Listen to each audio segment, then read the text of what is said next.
Um, yes. Okay. Good. All right, gang. So, hey, thanks for joining in. I know that got a lot of choices on Saturday morning, but this is basically something that I've been out actually in clubs talking about versions of this, and as I start coming through it, as I start doing it more and more, it starts altering just a little bit. But this is the result actually of what Sandy did last year. When Sandy's model last year was serve with Aloha. And so I started thinking about, serving with Aloha, and then it was myself and Herb Lee and Lila Berg started talking about different ways in which we could do that. And I began to see that that there was really leadership baked into Aloha. And it was simply because in the environment that I was raised in, I was raised by basically my grandmother, who was pure Hawaiian, native Hawaiian from Molokai. She didn't hardly speak any English. I mean, she could, but she didn't really want to. My mom was pure Hawaiian. So, and then I had older sisters. So I had a lot of, estrogen floating around in my house. The Hawaiians call that mana wahine. So it's really the strength of women. So I was heavily influenced by that. So I took basically Sandy's suggestion and extrapolated it out into sort of a leadership technique, because I saw it not just myself, but as I walk through this and describe it, you're going to say, oh yeah, that's how so-and-so does it. Or maybe you'll say, wow, that's how I do it. That's sort of my leadership style. So I want to start today with a story about my granddaughter. So my granddaughter's 19, she's going to be 20. We just inducted her into Rotary. So like I've said a lot of times, two things you can't avoid in our house, it's hula and Rotary. You're not going to get away from Rotary. So even when you're like, we got these I have great grandbabies that got the Rotary onesies on. And so they are going to have a life of Rotary. They don't even know it yet, but hey, you got to have some values and some beliefs.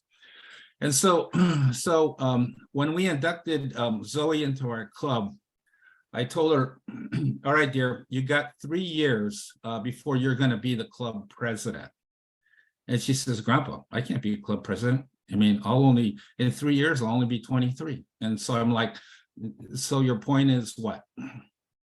I said, Zoe, right now, you're working at an optician, like fitting glasses for people for $14 an hour, right? So in 3 years, I mean, maybe you'll be making $17 an hour. Maybe you'll have a better job by then. But tell me where would you get an experience a leadership experience where you could be part of an organization that has CEOs in it, business owners, presidents in it, where you're the leader of those guys, and you're 23 years old. Where would you get the chance to do that? No place. But you do have a chance to do that in Rotary, because Rotary doesn't care how old you are, where you come from, your background, or whatever. If you have a desire to be a leader in Rotary, you have a chance. You can have that opportunity to do that. And so I see Rotary as one of the greatest opportunities to develop leadership, not just in our young people, but I see a lot of people. Like I've got a friend who's going to become a Rotarian. Her name is Glenda Mitchell, right? So Glenda is probably in about my age, upper 60s maybe. Spent her whole entire life as a secretary or administrative assistant. And so I looked at her and said, hey, you should join Rotary, because then you could develop your leadership skills. And she tells me, oh no, I've just been a secretary my whole life. And I said, well, your point is what? I mean, you have a chance now at 68 years old to develop leadership skills. Maybe you've always had them, but you just never had an opportunity to use them. So it's never too late. And I tell you, in Rotary, And those of you guys who have been club presidents or currently club presidents, or I see some assistant governors, past district governors on the screen. I would say right now that Rotary's greatest challenge going forward is the development of leadership. Because when we go down and we take a look at every single club that's out there, some of them do better than others, but every year it's a scramble, like, right? Who's going to be president next year? So when you get the call from the district governor, hey, we need a PE or we need a PEN, right? And then everybody's looking around like, oh, who's that going to be? Who can we ask? Whose arm can we bend so that we can get them to be the president of the club? Because why? Because nobody wants to do that. And the reason they don't want to do it is, one, they don't understand it. And then two, maybe they don't understand it. And then two, we have to develop a system where a person goes in and they feel supported by their club. All right. So today we're going to walk through something I call aloha-based leadership, and it's basically a sort of tour around the way that I was raised. Now I'm coming to you from like a Native Hawaiian perspective, so I'm going to be talking about some Native Hawaiian concepts, but this is not a race-based thing. So think about how you were raised, whether you're raised, Japanese, Filipino, Chinese, Maori, German, Irish, from Kansas, whatever. All right. You were raised to have certain beliefs and concepts in your life that have influenced what you do today. And so those things, I think if we go back and examine them and reach back and grasp them, we can see that a lot of us, especially Rotarians, pretty much a lot of us on the same page. So let me start in with this, okay? Screen share. So give me the thumbs up if you can see this. Okay, good. I'm getting the thumbs up here. So let me start from the beginning. Okay, so I'm going to talk about aloha-based leadership, and it's basically a leadership style that's very similar to a lot to what we do in Rotary, which is servant leadership, and we'll kind of get more into that as we go along. Okay, so those of you been in Rotary for a while, about middle of the last decade, right? So Rotary began to see that their membership was starting to go down. There were more people leaving Rotary than joining Rotary. So they felt like they needed to do like a redo, right? So their redo was really based around a new vision, right? So the first thing they did is that they developed a new vision, and this was it, right? Now, to get this vision, they surveyed and went around the entire world, talked to Rotarians everywhere, and said, okay, so if you're either a new Rotarian or been there a while, what do you see as your vision going forward as a Rotarian? And so people said, okay, we want to be people of action. So you guys have heard that, right? We want to create some change, right, out there. We want to have impact on communities, on our communities. We want to have impact on the world. Obviously, we want to have impact on ourselves. So Rotary established a new vision. And this was it, right? Together we see a world where people unite and take action to create lasting change across the globe, in our communities, and in ourselves, right? So they're asking us to do some pretty big things, right? People unite. Now, as you know, that's not an easy thing, but they want people to unite. To do what, right? To create lasting change across the globe, around the world, which Rotary has been really impactful in our communities.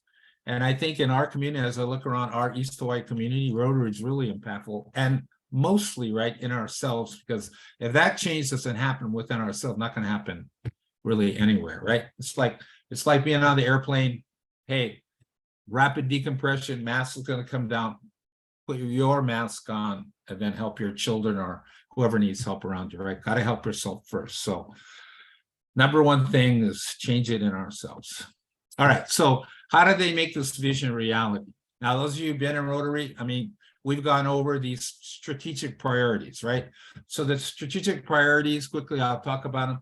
increased impact. So increased impact came from polio, right? And I see Roz is on the call. Roz knows this, right? Because she's a polio chair.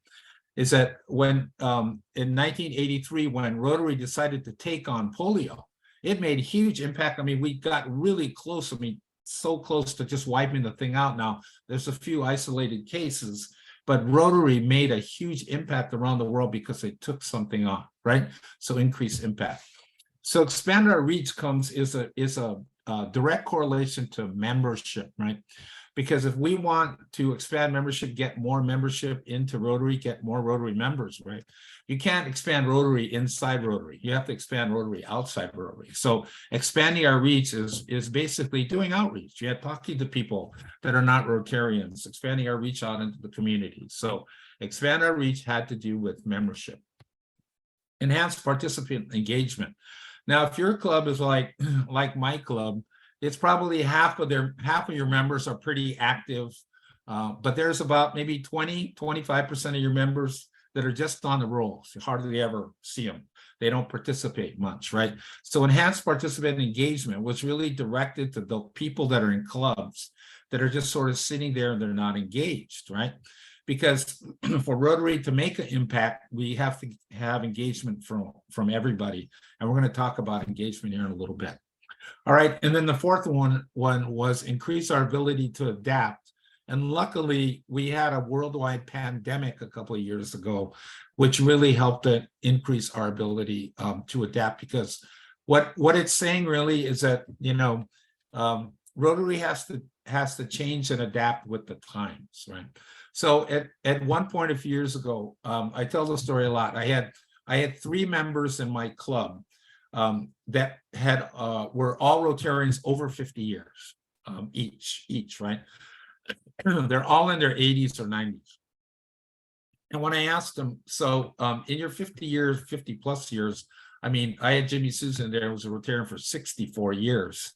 I said, what was the most impactful thing that happened while you were in Rotary? And he said, it was the admission of women into Rotary. And he said, he's really kind of funny. He goes, you know, I didn't want, you know, them in our club. But when they came in, they changed the whole thing. And I don't understand how we managed to function for 100 years or however long without women. So they had to adapt to the changing times, right? And that's why we see this in Rotary now, where we have different kinds of clubs, right? Different kinds of focus in our clubs, because we have to adapt to make Rotary work and make it relevant to what's happening today. All right, so those are the strategic priorities. Now, let's go talk about values. So when Paul Harris developed Rotary, what he wanted to make sure is that we were an organization that had some values, right?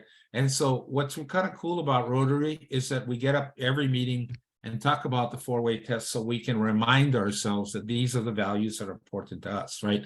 That truth is important, that fairness is important, that developing relationships and building goodwill is important, and doing things that are beneficial to everybody, right? And then you add service above self. And those are Rotary values, and they have been able to persevere, to survive over 100 years now. It's simply because you know, people can change, things in the world go up and down, they change.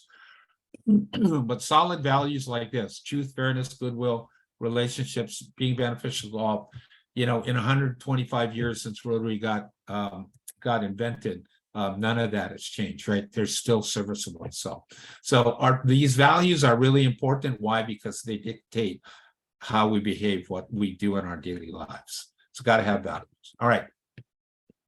So serving with aloha. So when Sandy brought out serving with aloha, what I saw was that there was a way to connect our local host culture with Rotary. Because, you know, I would be like my sister got me a Rotary, right? So we'd be sitting there doing the 4-way test after every meeting, and I'd be thinking, wow, you know, I think we were raised with a lot of the same kinds of beliefs that Rotary has, but you know, we hadn't identified or called it something. And I think that everybody anywhere regardless of the culture or the background or, whatever, if you're a Rotarian today, you're a Rotarian simply because you have beliefs and values that are consistent with what Rotary believes and what they value, and then how Rotarians behave. Okay, so I learned a lot of lessons, mostly from my family. My grandmother was, she was basically our caretaker because my mom and dad went to work. And so the environment that we had in our house was kind of like harmony above all else, right? So there wasn't like a dictatorship, maybe not even a democracy, but it was really a form of servant leadership where it was really about the benefit for the group.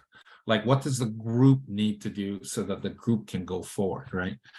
In fact, my dad was one of those guys that wanted to make sure that he doled out everything equally to everybody.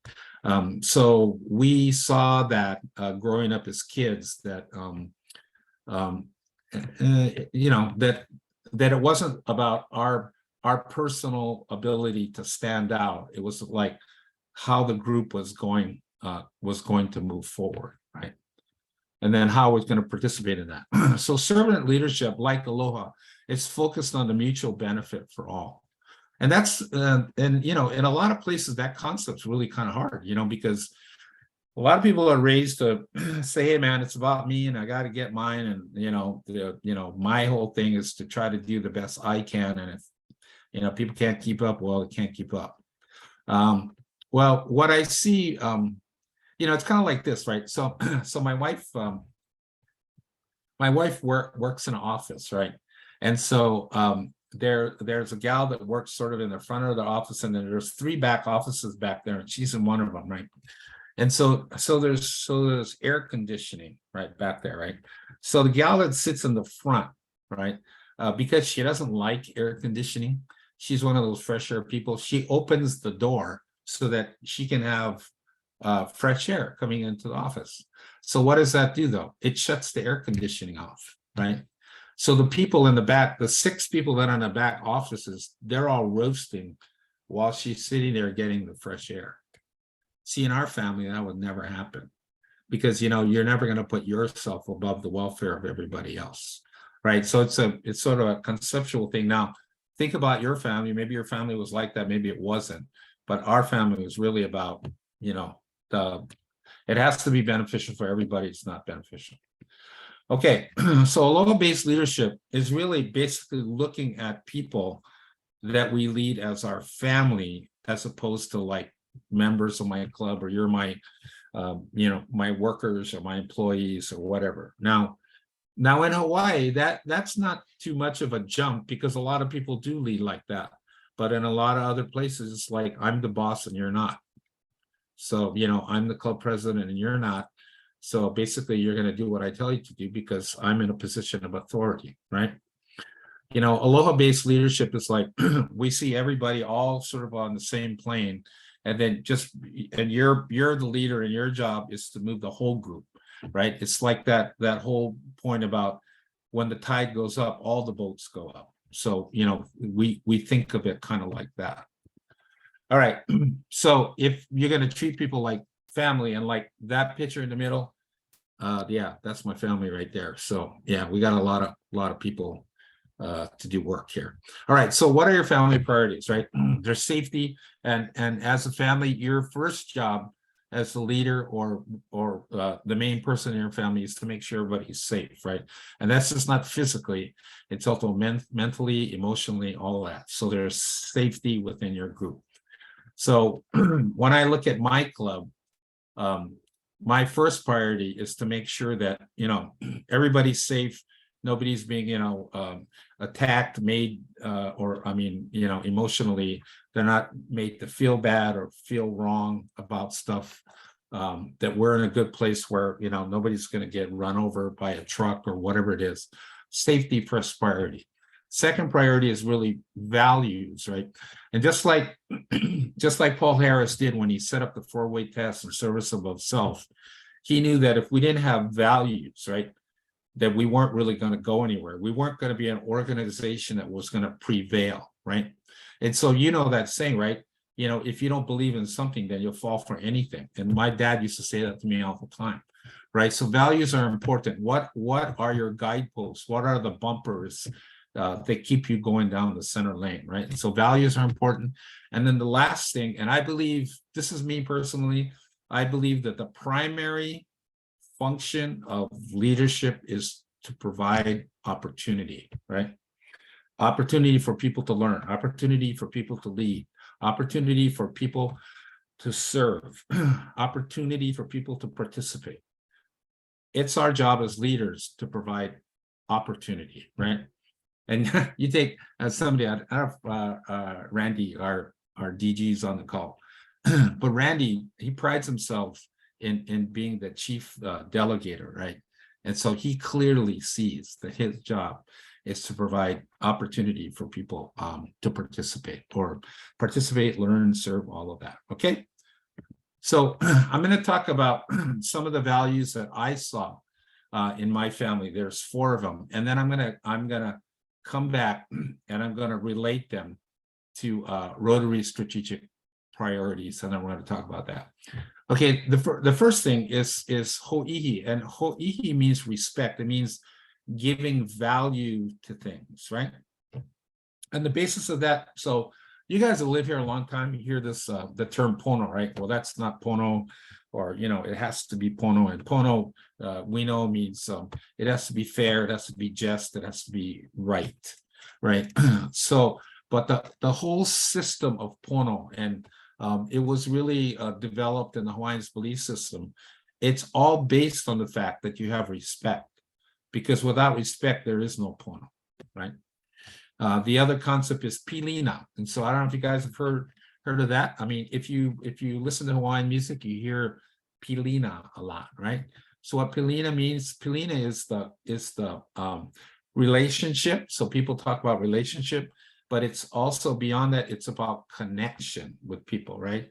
Because relationships, as we know, right, they can go, you know, you can have short relationship, long relationship, good relationship, bad relationship, but relationships can go up and down. But connection, that's forever, right? So like I have members in our club, right? I have relationships with them, but I have connection with them that doesn't change regardless of the circumstances, right? Yeah, connection is super important. And the Hawaiians believe that all things are connected. Everybody's connected, because at the end, everything has energy and everybody's connected by that. So in our local culture, right, love, like in my world, I have a lot of people say, you know, love you, you know, at the end of whatever it is, men and women. So when people in Hawaii say love you, you know, it's not sexual or romantic. It's about respect and gratitude, right? So we did this function January 1 where Randy got inducted, and so I was in the parking lot putting stuff away, you know, and Steve Handy from Hilo Club, he comes out. Now, of course, you know, Steve has had a couple, so he's feeling pretty good, but he comes up to me and he goes, "Brother, I just love you, man," you know. And what he's telling me is that, hey man, I respect you and I appreciate you. And that is something very unique to Hawaii, that I see that you know, it doesn't make us better, it just makes us kind of different. We're more aware of that. Okay, second thing. So there's Kuleana, right? And everybody knows that word too. You know, when I was a kid, my dad used to get us, I had 4 brothers, you know, and he'd kind of line us up in the patio and he said, hey, you know, see that garbage over there? It's not going to take itself out. That yard over there, it's not going to clean itself. It's your Kuleana to get out there and take care of all that. So when I was a kid, I thought actually Kuleana meant chores, right? But later on, I found out it meant responsibility, right? And so responsibility is a good thing, but I'll take it a step further. When you add the word ko'u on it, and ko'u means mine, right? My responsibility. So it's really personal responsibility.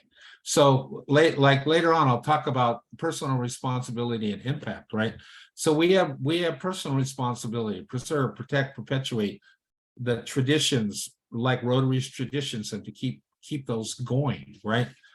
Because without us taking personal responsibility, when you look at anybody that's out there in the world making impact out there, it's people that have taken personal responsibility to do things.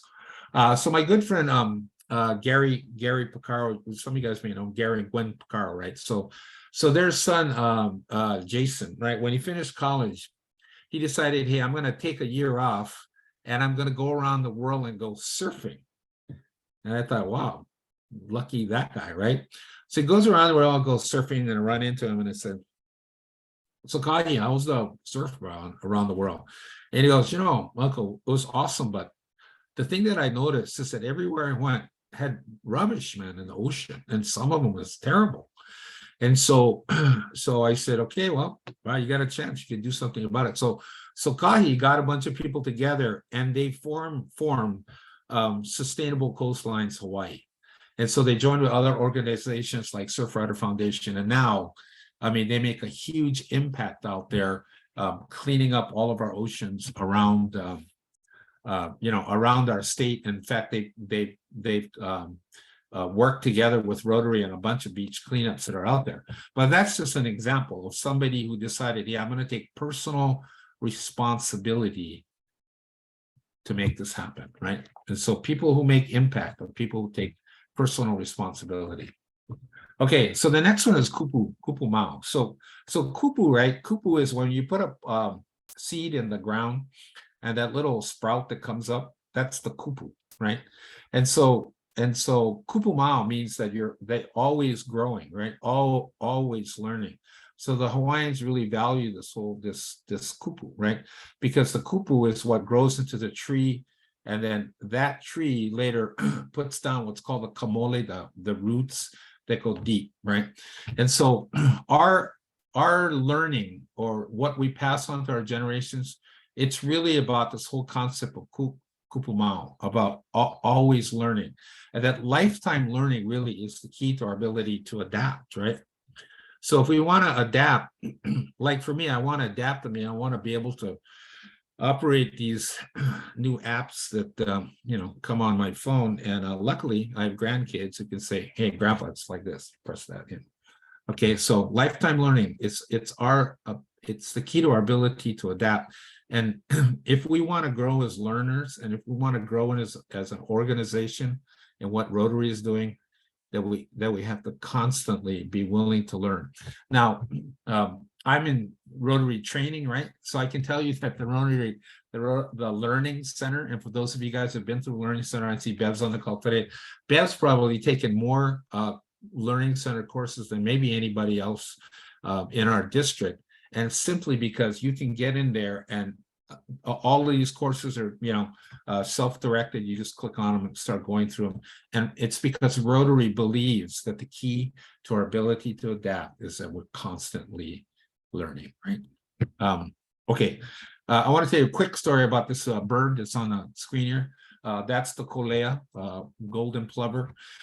And the reason that we're sitting in these islands today, most of us, if you're not on the mainland, is because of that kolea, that bird right there. Because down in Polynesia, every few months, they'd see these birds fly out into the ocean. They'd be gone for 6 months at a time. So the Polynesians were thinking, where are these guys going? So a bunch of brave or crazy souls, depending on how you see it, they got in these double hull canoes and they want to start following these birds. And eventually it's the birds, the tides, a whole bunch of stuff, a whole bunch of other signals that led them to these little group of islands. Now, if you want to see how isolated Hawaii is, you get a globe, all right, and you see the Hawaii is just like a little speck in the middle of the ocean. And the Polynesians were able to find these islands simply by following these birds, because they were kupu mau. They always wanted to learn, always trying to figure out new ways to do things, right? And so as Rotarians, we need to do that. Okay, and the last one is laulima, right? And so laulima, you see that word around a lot. So think about, I mean, you see it on signs, or, laulima properties or laulima resort. And one of our guys at PET said, hey, it's a good thing you told us about that laulima. I never knew what that meant. Okay, so so lima, right? Lima is hands. Lao means many, so it means many hands. So a lot of people think that laulima means cooperation and working together, right? and it does. But the deeper meaning of La Lima is to work together for the benefit of all. Because you can work together, but everybody's in there for their own priority, right? But La Lima means to work together for the benefit of all, to create opportunities for us to engage. Okay, so La Lima. So those 4 principles, I gave you the Hawaiian version of it, but if you were raised in a Japanese home, Chinese home, Filipino, Japanese, whatever, you got some version of this, and it might have been called something else, right? All right. So now let's roll back to those 4 strategic priorities that we talked about, right? Increase our impact, enhance participant engagement, increase our ability to adapt, expand our reach, right? So my feeling is that if we want to expand our reach, we want to grow our membership, is that we have to show respect and interest in other people, so that it's that saying, right? Is that people don't know, they don't know if you care for them until they know that you do care for them, something like that, right? Is that we have to reach out to people and say, hey, we respect and honor where you're at, and you can come and be part of our organization, because that's who we are, that we're respectful and we honor people no matter what. So that whole DEI thing that Rotary's on, diversity, equity, and inclusion, it's really about respect, right? It's really about respecting people from where they come from, what their backgrounds are, what they're bringing to Rotary. And if we're able to do that, my belief is that we'll expand the reach of Rotary. We can grow Rotary if we're a welcoming organization that respects people and their culture and where they're coming from. Okay, so Ho'ihi, we talked about respect. So respect and reach connect with each other. All right. Impact. And I was talking to you about Kali Pakaro going around the world and then putting together sustainability coastlines. So if we want to make an impact out there, then we have to take personal responsibility for things like these. Right now, there's people, Alan Okinaka's in the parking lot right now. They're going to be putting these Genki balls together, right? So those 50 people that are going to be down there today, they took personal responsibility. I'm going to go down there and I'm personally going to become involved in this thing because I want to make an impact on the waterways over in Hilo, on the waterways and the Alawai, right? And so that's the great opportunity that we have in Rotary, is to take our personal responsibility, our commitment to that, because that is what makes impact on people that are out there.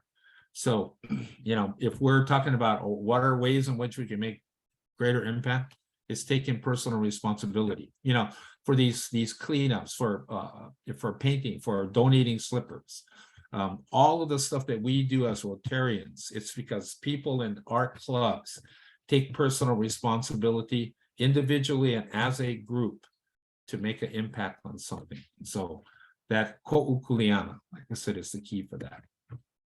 All right, so adapting. Now, we learned a lot from COVID, right? I learned how to run Zoom, man. I learned how to do a lot of things that I wasn't able or didn't do before COVID, simply because I was forced to adapt. And so, like I said, our ability to adapt is really connected to our commitment to be lifetime learners, right?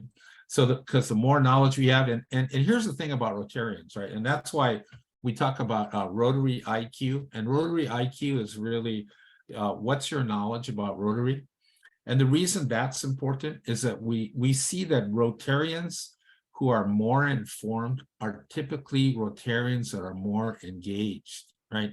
So I can look at the screen right now and see all the people that are on the call today. These are all people that have high Rotary IQs, meaning that they know a lot about Rotary. And so as a result, because they know about Rotary, they're engaged with Rotary. They want to participate with Rotary. They want to help others expand their knowledge about Rotary. All right. So our ability to adapt is 100% connected to our commitment to be lifetime learners. And that's one of the reasons why I'm connected to Rotary today, is because of that. Okay.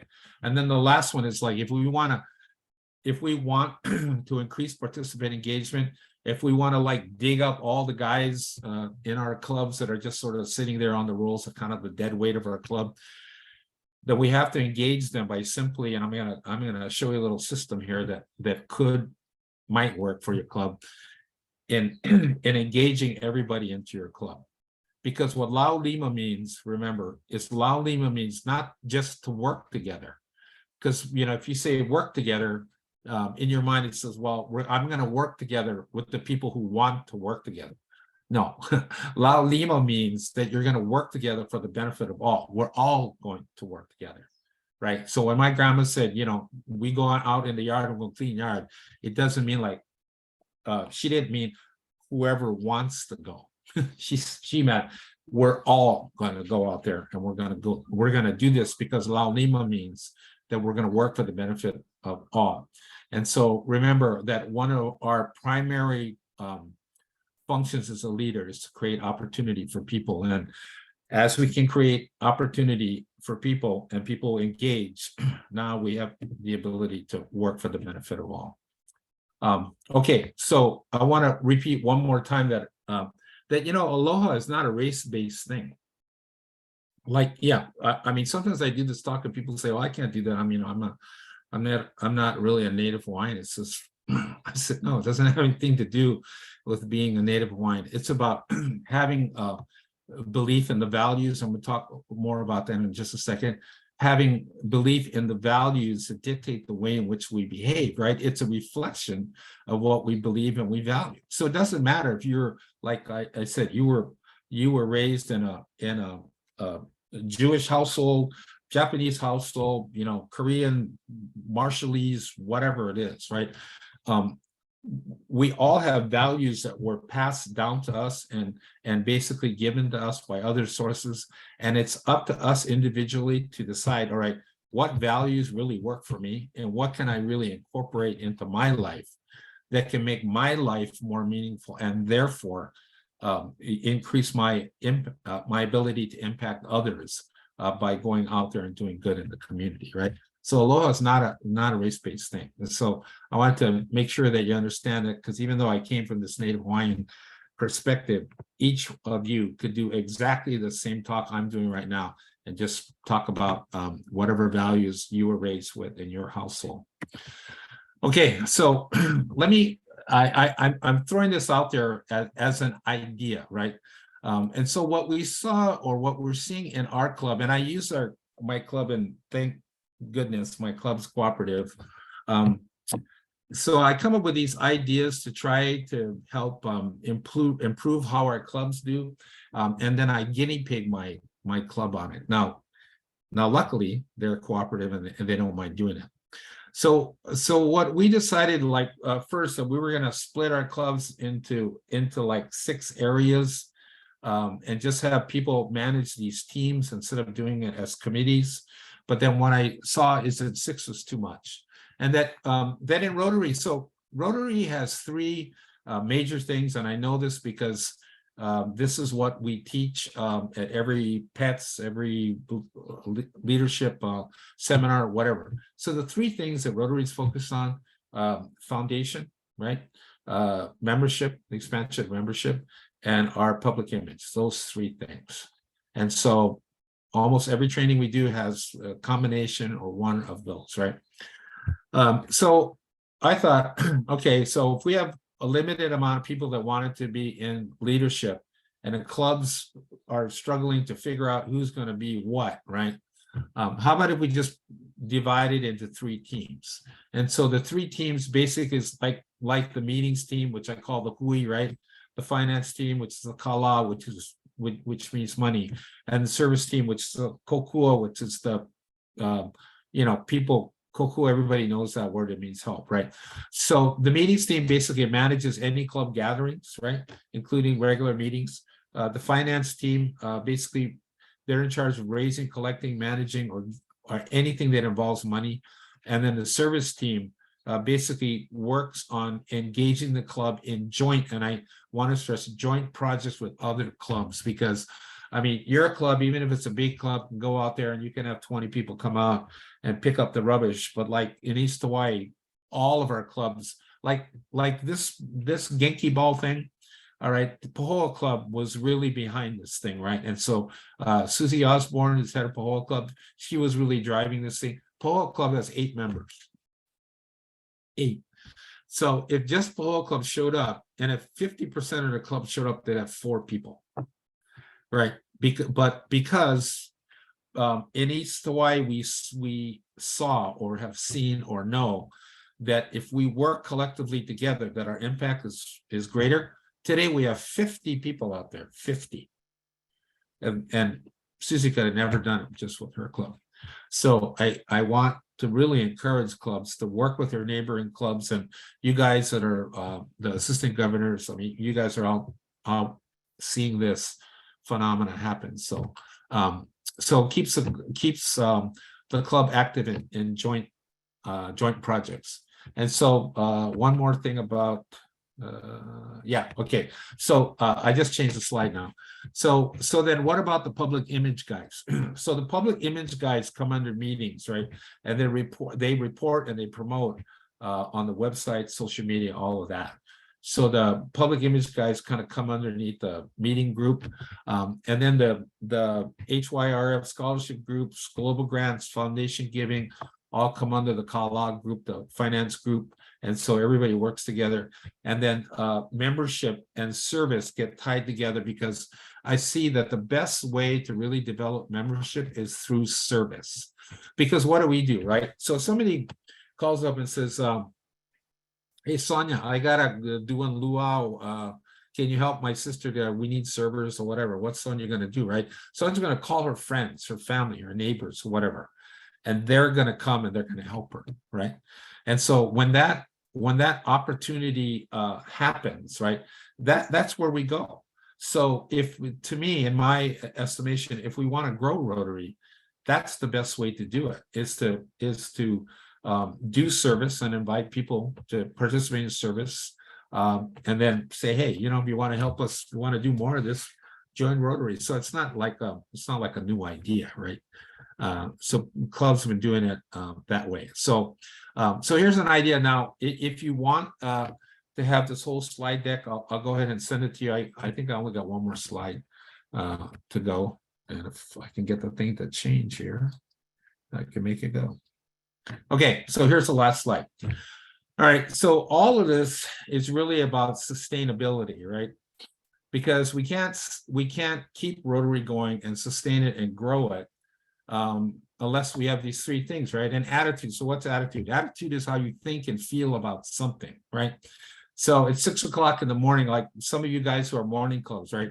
You're meeting at 7 o'clock in the morning. So, you know, your alarm goes off at like 5:30 and you're thinking, wow, how do I feel about going to my 7 o'clock meeting? Or how do I feel about going to a training, you know, at 9 o'clock on a Saturday, when it could be at the beach, right? Attitude is how you think and feel about something. And attitude basically dictates your motivation about, you know, whether I'm gonna like this, I'm not gonna like this. Attitude is a key thing. The next thing really is belief. And so why is belief important? Because belief, like the values that Paul Harris gave us, belief dictates our behavior. So we behave based on what we believe, right? And then the last thing, basically, commitment. The Hawaiians call this, you know, ho'omau. Ho'omau means that, man, we're going to go forward no matter what. We're going to holomua. We have a commitment to this. We believe this. It's ingrained in the way that we behave. We think it's a good thing. Like, so for me, I mean, I'd love, you know, I like having a great impact on Rotary. That's a wonderful thing. But my granddaughter, who's 19 right now, I want Rotary to be there for her when she reaches my age. You know, I have generations behind me that I'll never see them. But when they show up and they want to participate and do something really great for their community, that they have Rotary to do that. So the last thing I'll tell you is that, so Hawaiians have this belief, right? It's called kawamamua, right? So kawamamua means that our future is really behind us. that, you know, my ancestors they're actually in front of me, right? They're in front of me. And so my lineage goes all the way back up into Kamehameha the First. So I see those guys like 200 years ago opening the doors so that I can be where I'm at today. So that makes my Kuleana then to open the doors for the generations that are behind me. I'll never see them. I didn't even know who they are, what's happening with them. But 200 years from now, right? That they could say, oh, my great-great-great-great-grandfather was involved in Rotary, and they made a huge impact in our community, in me as a person, around our globe. So that's basically what it's about, gang. Like I said, if you want to get a copy of this, I can send it to you. So there's another meeting. I see Mr. Del Green on, so he's ready to take over and do foundation here in about 10 minutes, but welcome any of your thoughts, ideas, comments. I thought actually I was going to get done with it earlier so we could have a little breakout, but of course, as it goes, not too much. Okay, any thoughts, any questions about that, comments? You can unmute yourself and just let it rip.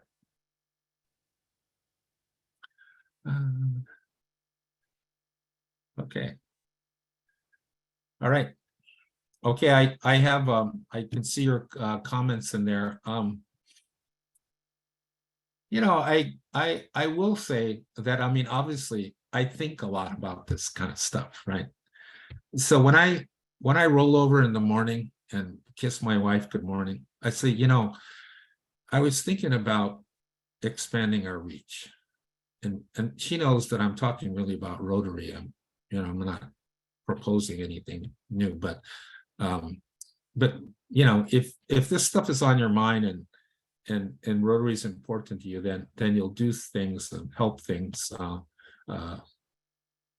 You'll come up with ways in which the things will improve, and you know, that's the whole basis of the whole thing. So any comments? Otherwise, you know, we'll take a little bit of a break, and I'll have Del and Laura and whoever else. I think Mark is going to be on for the next session to take over. No? So Benson, before we end, I just wanted to tell you that as a Hawai'i boy who moved here 6 years ago and has really sort of embraced much of the Hawaiian background that exists here, and I've really grown to love it. I really appreciate this kind of stuff that you do, and some of the other folks like Herb Lee and some of the other folks in Rotarians that sort of help me understand even more about how some of the Hawaiian history and the way that Hawaiians have done things overlap with Rotary. I just want to let you know how much I appreciate it. I think you guys are awesome. Yeah, thanks. Yeah, thanks, Brian. And you know, Nancy put something in the thing about connecting with Hawaii Tourism Associates, because they're starting to do more cultural things like this, and I think that that's a key thing. I mean, you know, those of you guys that are, so Nancy's heading off, and Cindy, I don't know if you're going to Zone next week. And so Zone is where all of the, Cindy's giving me the thumbs up. And so Zone is where districts from all over our zone, which is basically the Western United States, including Hawaii, we get together and we have learning sessions and all that. The other time when we all get together is PETS, right? Where it's President-elect training in Los Angeles, right? And so one of the things that you see, and even these international conventions, I see some of you guys that are experiencing that, and you can pick out the Hawaii group. You can just pick them out. And you know what that is? It's the group that's, they're laughing, they're talking, they're joking, they're active. They're moving around just with a lot of confidence, and simply because that is embedded into our culture, right? So I mean, you get on an airplane, or like I show up in any city. I used to travel a lot, and I'd be standing at a corner. I was standing at a corner one time in New York City, and I turned over and looked at this other guy next to me, and as soon as he went like this, he went. I knew that he was a local guy right away. I said, so bro, what? And so he goes, what? And then we just started talking. And actually, he was in my 7th grade class, Richard Schaaf. He was from Kailua Intermediate. And so that is just something that just really unique about Hawaii is that like you can go into the grocery store over here, right? And like our grocery store over here in KTA, they still have coupons. No, serious, like the kind you cut out of the stuff, coupons, right? And so the cashier will say, "Uncle, you got the coupon?" And I went, "Oh, babe, I don't want a coupon." She said, "No worry." And she takes the booklet out and cuts it out and said, "Nah, no worry, I get you you can get the Best Foods mayonnaise for like, $1.25. And so I was in there one time with my friend that was visiting from where was he from? Denver, right? And he said, "What was that?" I said, "Bro, that is local life. That's the way it goes over here." And he goes, "Man, I never saw anything like that." I mean, like when I go to, Kroger's or wherever on the mainland, the cashier doesn't like whip out the coupon book and say, "Hey, uncle, you like that?" And plus, how come she called you uncle? Is that your niece? I said, "No." She called me that because that's a sign of respect, right? So she's saying, I respect you as a kahuna, as an elder.